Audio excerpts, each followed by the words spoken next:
Guys, good morning. આજે આપણી સવાર થઈ ગઈ હતી 10 વાગે અને ઉઠીને મેં ચા નાસ્તો કર્યો. ફરી ભૂખ લાગી તો મમ્મીએ મોરૈયો બનાવ્યો અને આજે હું વહેલી રેડી થઈ ગઈ હતી બિકોઝ ઘરે ગેસ્ટ આવ્યા છે અને કુંજને હું મસ્તી કરતા હતા.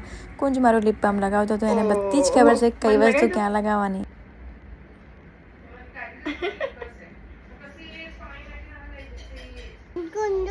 કોનો છોક્કો છે? આકુનો. મારો છોક્કો છે, મારો છોક્કો છે ભાઈ. પછી બપોરના જમવામાં મમ્મીએ સરસ ભીંડા બટેકાનું શાક, રોટલી અને કેરીનો રસ મારો ફેવરિટ છે બનાવ્યું હતું. પછી મેં અને કુંજુએ ખાધું. કુંજુએ પણ મારી જોડે જ જમી લીધું અને હું ને કુંજુ જોડે જ સૂઈ ગયા. બોલો, મારી જોડે જ રહે છે આખો દિવસ, એવું કહી શકાય. થોડી વાર આરામ કર્યા પછી હું પણ ઉઠી ગઈ. ઉઠીને ચા નાસ્તો કર્યો, ફ્રેશ થઈને પછી હું મારું ફેસ વોશ કરવા જતી રહી.